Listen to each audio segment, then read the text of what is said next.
Bottle Rocket. Hey, all you cinema buffs out there. Nate and Dennis, we're bringing you the first of our Wes Anderson movie reviews in 8 weeks. We'll be seeing his 9th feature, Isle of Dogs. Yeah. So we're going to take the next 8 weeks and review every single one of his movies in order. So with this one, we're going all the way back to 1996 with his feature debut, Bottle Rocket. Now, before we get into the movie itself, Nate, what do you think about Wes Anderson just in general? I mean, I know we're both big fans, but just tell me why you love his movies. I think it's because he has such a signature style. I love that you can walk into a living room if someone's watching a Wes Anderson and be like, oh, that's a Wes Anderson movie. It's just that signature.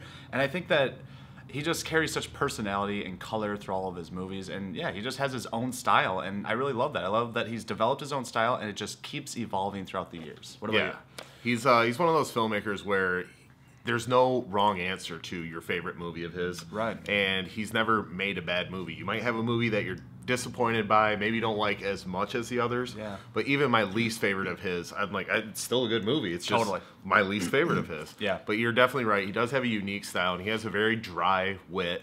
And he tells tales of like families and crisis, you know, a lot of parental issues come up with a lot of his movies, and it's funny how they have all the same feel to it, but it's a different story every time, and he likes to mix it up with different settings and different eras. Like, he's one of those directors, like when we were talking about Paul Thomas Anderson the other day, like a lot of period pieces lately where it's like set in a different era. So, but that lets him shine even more. You know, he can really like stretch his creative wings if he changes the setting around. Yeah, exactly. And he's also one of those directors like Scorsese, like Paul Thomas Anderson. He brings out the best in his actors. Yeah, like, we can go through all these movies, and I'll tell you, like, in each movie, there's like one of my favorite performances by an actor in every single one. And throughout his films, he's built an arsenal of amazing actors to just pluck out whenever he needs them. Like, Edward Norton, I'll take it. Bill Murray, I'll take it. Yeah. Like, yeah. Jeff Goldblum, he's down for whatever. Yeah, exactly. So let's talk about Bottle Rocket, though. This is his first feature-length film. Yes, and talk about bringing out the best performances. This probably is my favorite performance of Owen Wilson.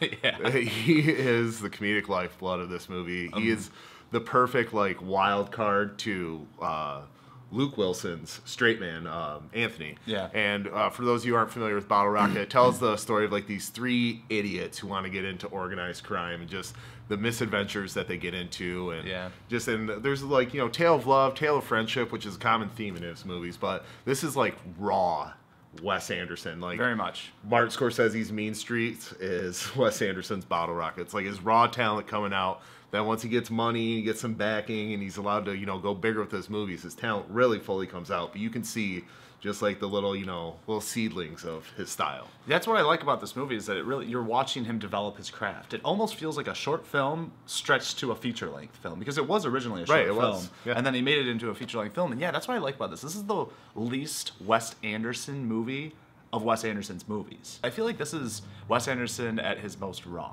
Yeah, I think that it's a distinct movie from his other movies because now, I know that Wes Anderson's not a director for everyone. Anyone who comes up to me and says they like Wes Anderson, they don't like, I perfectly understand both sides. Yeah. And with this movie, like, I get why this movie is like a detractor for the people who don't like him, because these characters are a little bit more happy.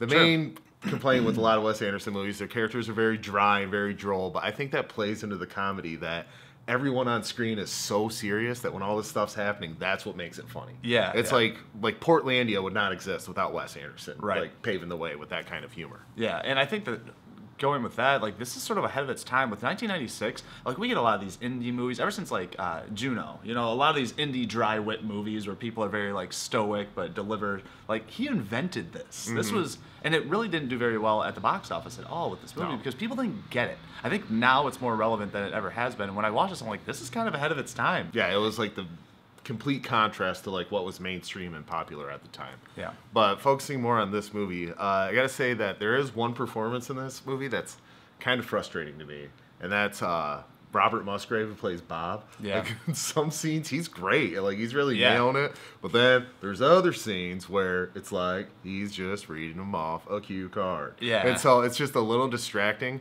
But I understand that, you know, this was a very small indie movie, and it's the first movie for a lot of people. So I don't try to set too high of a bar as far as like acting and performances, but I gotta say, rewatching it again like that distracted me a little bit. Yeah, I could see that. But other than that, I mean, I love the chemistry between Luke and Owen Wilson. Obviously, they have a natural chemistry being brothers and everything. But their performances are really strong. And I got this movie a little bit more because I'm older, that these are just a couple of idiots trying to be big-time crooks and, like, almost giving themselves more credit than they deserve. Where it's like, we're on the lam, man. We got to get out of here. But they robbed a library and no one really cares.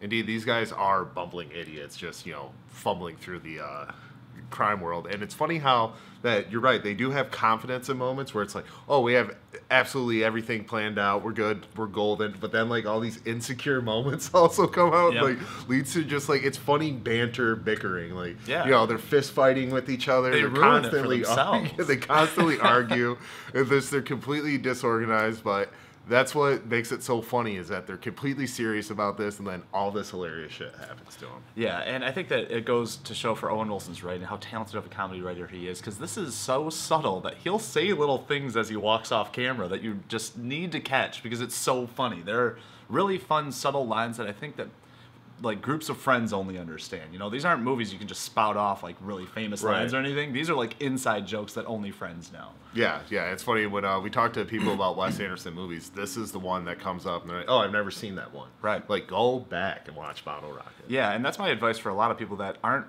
into Wes Anderson yet or want to sort of get into his filmography, and that is, I wouldn't say watch this one first. This is not one to watch first. I would say get into what he is at his core now that he's developed his skills, and then go back to this. I think it's way more enjoyable that way. Buffs. All right, Nate, so we talked about our thoughts of Bottle Rocket, Wes Anderson's debut, but why don't you go ahead and score it for me?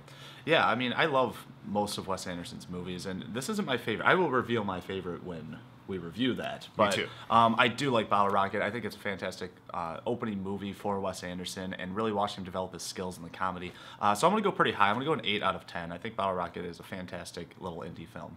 Yeah, Bottle Rocket, like I said, it's one of those movies where Wes Anderson doesn't make bad movies, so this is on the lower end of the list of my favorite movies of his, but it's still really good, still very funny, and it's just foreshadowing what you'll get from Wes Anderson eventually. Yeah. And I really like Bottle Rocket. I'm going to go with a 7.5 out of 10. Nice. Buffs. All right, so that's it for our review of Bottle Rocket. What did you guys think of the movie? What do you guys think of Wes Anderson? Why don't you go ahead and leave a comment down below. Yeah, we're going to keep the Wes Anderson movies rolling along with Rushmore next week, so we'll bring you that review. But don't you forget, there's no place like the theater.